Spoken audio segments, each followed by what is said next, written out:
はい、皆さん、အားလုံးပဲမင်္ဂလာပါSteady Window Page ကနေပြီးတော့ကြိုဆိုလိုက်ပါတယ်ဒီနေ့ကတော့ရှိဒီplain file ပေါ့နော် plain file ပြောင်းနည်းလေးကို sharing လုပ်ပေးချင်ပါတယ်အားလုံးသိထားပြီးသားဖြစ်တယ်ဆိုပေမဲ့လည်းပဲဒီအရင်ဆုံး M5 မှာဆိုလို့ရှိရင် plain file ကကြီးမှာနောက် level တွေဆိုလို့ရှိရင်လည်းပေါ့နော် file တွေကိုတည်တည်ချာချာနဲ့ပြောင်းတက်မှာဖြစ်ပါတယ်အဲ့တော့ကအရင်ဆုံးကကြတော့皆さんတော့ polite file ပေါ့နော်polite file အရင်ကြည့်မယ်ဆိုလို့ရှိရင်ပထမအဆုံးကလာတဲ့ဟာဒီတက်ရှိဒီလွယ်တဲ့ဟာကနေပေါ့နော်လွယ်တဲ့ဟာကနေပြီးတော့မှအရင်ဆုံးရှင်းပြပေးချင်ပါတယ်လွယ်တဲ့ဟာဒီ e-adjective ဖြစ်ပါတယ်အဲ့တော့ polite မှာဆိုလို့ရှိရင်ကြတော့ဒီ e-adjective ဆိုလို့ရှိရင်သိထားပေးတာဒီ edas ပေါ့နော်နောက်တစ်ခါဆိုလို့ရှိရင် ifyo kunai des နောက်တစ်ခါ ifyo kata des ifyo kuna kata des ပေါ့ဒါဆိုလို့ရှိရင်ကြတော့ရိုးရိုးပြောတာဖြစ်တော့ပြီးတော့မှ ifyo kunai des ဆိုလို့ရှိရင်ကြတော့ဒါကရိုးရိုးညင်းတာဖြစ်ပါတယ်ဥမာအရသာရှိတယ်အရသာမရှိဘူးနောက်တစ်ခါဆိုလို့ရှိရင်အတိတ်ပြောချင်တယ်ဆိုရင်တော့အရသာရှိခဲ့တယ်နောက်တစ်ခါအရသာမရှိခဲ့ဘူးဒါကတော့ကျွန်တော်သိထားပြီးသားပို့လိုက်အဲ့တော့က place အောင်ပြောင်းမယ်ဆိုလို့ရှိရင်အရန်လွယ်တယ်နောက်က dash တွေနောက်ကပေါ့နော်ဒီ dash တွေကိုအကုန်လုံးဖြုတ်လိုက်တာပဲဖြစ်ပါတယ် okay ဒီ dash တွေကိုဖြုတ်လိုက်ပြီဆိုလို့ရှိရင်သူဒီ plain form ဖြစ်သွားတာဖြစ်ပါတယ်အဲ့တော့ e ရဲ့တက်မှာဆိုလို့ရှိရင်ကြတော့ e နောက်တစ်ခါဆိုလို့ရှိရင် e ဖြိုခုနိုင်နောက်တစ်ခါ e ဖြိုခတ်တာနောက်တစ်ခါကြတော့ e ဖြိုခုနာခတ်တာပဲဖြစ်ပါတယ်ဒါကကြတော့ပုံလိုက်ကနေပြီးတော့မှ plain ပြောင်းတဲ့ဟာပေါ့နော်e ရဲ့တက်ရဲ့ဟာနောက်တစ်ခုဆိုလို့ရှိရင်ကြတော့ဒီဒါကတော့အတိအကျထားမှာပေါ့နော်皆さんတို့အာဒီမတ်တို့အာဒီမာဆန်ရှိတယ်မရှိဘူးအာဒီမာစတာရှိခဲ့တယ်အာဒီမာဆန်ဒေးစတာဆိုရင်မရှိခဲ့ဘူးပေါ့အဲ့တော့ဟာတွေကို plain form ပြောင်းမယ်ဆိုရင်အာဒီမတ်ဆိုလို့ရှိရင်အာရုအာဒီမာဆန်ဆိုရင်နိုင်အာဒီမာစတာဆိုရင်အတအာဒီမာဆန်ဒေးစတာဆိုရင်နာခတโอเคအဲ့တော့ဒါလေးတွေကကြတော့မြတ်စံတော်ဒါကအန်ခီစုတို့ပေါ့နော်အလွတ်ကျက်ထားရမယ့်ဟာတွေပေါ့နော်အာဒီမတ်ဆိုရင်အာရုအာဒီမာဆန်ဆိုရင်နိုင်အာဒီမာစတာဆိုရင်အတအာဒီမာဆန်ဒေးစတာဆိုလို့ရှိရင်ကြတော့နာခတဖြစ်ပါတယ်အဲ့တော့ပထမဦးဆုံးပြန်ပြီးတော့ပြင်မယ်ဆိုလို့ရှိရင်တစ်နေ့နှစ်နှစ်ကပိုလိုက်တွေဆိုလို့ရှိရင်အလွယ်ဆုံးကရှိတာအလွယ်ဆုံးဒီ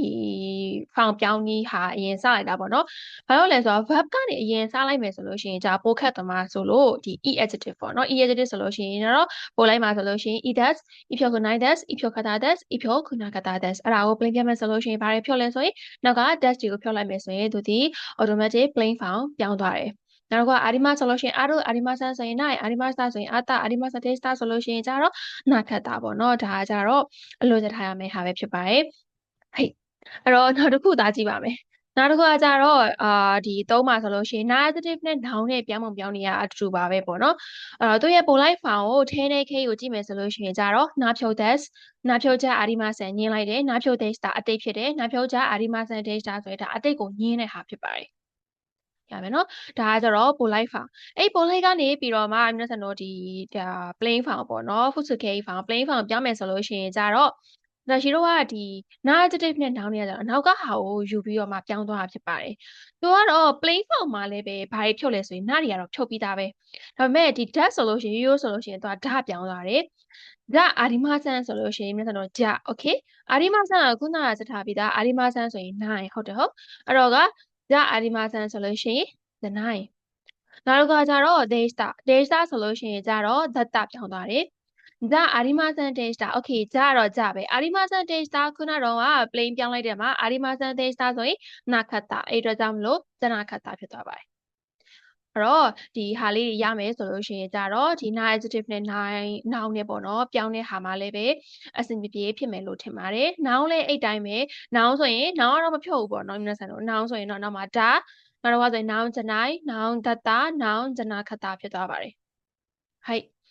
နောက်တစ်ခါကျတော့ verb ပါ verb မှာဆိုလို့ရှိရင်ကြတော့ဒါကအရင်ဆုံးပို့လိုက်ဖာမှာဆိုလို့ရှိရင် mass နဲ့ဆုံးတဲ့ဟာရှိမယ် masan master masan data verb ၄မျိုးရှိတဲ့ဟာပေါ့နော်အဲ့တော့ mass ဆိုလို့ရှိရင်ကြတော့သူက plain form ပြောင်းမယ်ဆိုလို့ရှိရင် dictionary form ပေါ့နော်ဥပမာဆိုလို့ရှိရင်ကြတော့ kakima ဆိုလို့ရှိရင် mass နဲ့ဆုံးနေရအဲ့ဒါဆိုလို့ရှိရင်じゃ皆さんတို့ plain form ပြောင်းချင်တယ်ဆိုလို့ရှိရင်သူ့ကို dictionary form ပြောင်းလိုက် kaku ဖြစ်သွားရပေါ့နော်နောက်တစ်ခါကျတော့မာဆန်းကိုဆိုလို့ရှိရင်ကြတော့9 form ပြောင်းပေးပါမယ်အဲ့တော့ခုနကဆိုလို့ရှိရင်ကြတော့ဒီခါကီမာဆန်ဆိုလို့ရှိရင်မာဆန်တွေ့ရဆိုတာ ਨੇ တရှိတော့ plain form ဆိုလို့ရှိရင်9 form ပြောင်းနေဆိုလို့ရှိရင်ကြတော့ခခ9ဖြစ်သွားမယ်ပေါ့နော် master ဆိုလို့ရှိရင်ကြတော့တားဖောင်ပြောင်းတာပဲဖြစ်ပါတယ်နောက်တစ်ခု masan data ဆိုလို့ရှိရင်ကြတော့ဒါဒီနာခတ်တာ okay မာစံကိုတွေ့ရဆိုလို့ရှိရင်皆さんတို့အရင်ဦးဆုံး9ဖောင်ရင်ပြောင်းလိုက်ပါတယ်ဟုတ်တော့အဲ့တော့မာစံကိုတွေ့ရတဲ့အချိန်မှာ9ဖောင်ပြောင်းလိုက်တယ်အဲ့9မှာဘာကိုဖြုတ်လဲဆိုလို့ရှိရင်ဒါရှိတော့ e ဖြုတ်ခတ်တာဖြစ်ပါတယ်ဒါပဲเนาะအဲ့တော့ကဒီအရန်ကိုခတ်နေရဆိုလို့ရှိရင်မာစံ data ဆိုလို့ရှိရင်ကြတော့9ဖောင်ပြောင်းပြီး e ဖြုတ်ပြီးတော့ခတ်တာပေါင်းလိုက်တယ်ပေါ့သူရဲ့စင်သက်လာပေါ့အစင်စင်ကကြတော့ e ဖြုတ်ခတ်တာဆိုတာဒီခုန adjective မှာဆိုလို့ရှိရင်ဒါရှိတော့ကအတိတ်ဆိုလို့ရှိရင် e ဖြုတ်ခတ်တာပြောင်းတယ်ဟုတ်အဲ့ဒါကြောင့်မလို့ဒီမှာလည်းပဲအဲ့လိုမျိုးအစင်စင်ပြောင်းပေးရဖြစ်ပါတယ်ဟဲ့အဲ့တော့နောက်နဲ့ပေါ့နော်နားနဲ့ဆိုလို့ရှိရင်ကြတော့ဒီတိုင်းပိုလိုက်ဖောင်ဆိုလို့ရှိရင်ဒါရှိတော့နားပြောတဲ့ဒါအာဒီမာဆန် data ဒါအာဒီမာဆန် data ပိန်ခွန်ပြမယ်ဆိုလို့ရှိရင်ကြတော့ that ဆိုလို့ရှိရင်ကြတော့ဂျာအာဒီမာဆန်ဆိုရင်ဂျန်နိုင် data ဆိုရင် data ဂျာအာဒီမာဆန် data ဆိုရင်ဂျနာခတာဖြစ်ပါတယ်ဟဲ့ math ဆိုလို့ရှိရင်ကြတော့ verb မှာဆိုလို့ရှိရင် math ဆိုရင် dictionary file master 9 file master data file master data ဆိုရင်9 file ရင်ပြောင်းပြီးတော့နောက်မှာခတ်တာနားခတ်တာပေါ့နော်အဲ့တော့ကအရင်ဦးဆုံးကကြတော့ဒီ verb မှာဆိုလို့ရှိရင်တိထားမှာ dictionary file ပြောင်းပုံပြောင်းပြီး9 file ပြောင်းပုံပြောင်းပြီး tab file ပြောင်းပုံပြောင်းပြီးကိုလုံးဝကျင့်ညက်နေအောင်လုပ်ထားတယ်ဆိုလို့ရှိရင်ဒီ verb ရဲ့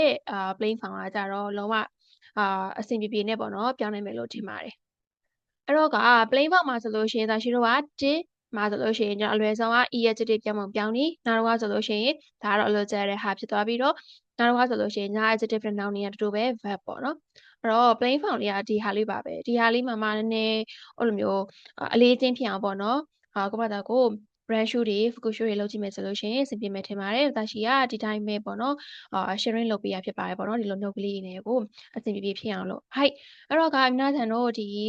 plain form ပြောင်းတွေကိုပေါ့နော်ဗီဒီယိုကိုအဆုံးထိကြည့်ပေးကြတဲ့သူတယောက်ချင်းစီတိုင်းကိုကျေးဇူးများကြီးတင်ပါတယ်။နောက်ထပ်ဗီဒီယိုလေးတွေလည်းအချိန်အားရင်အားသလိုပေါ့နော် sharing လုပ်ပေးသွားမှာဖြစ်တဲ့အတွက်ကြောင့်မလို့はい、皆さんまたね。バイバイ。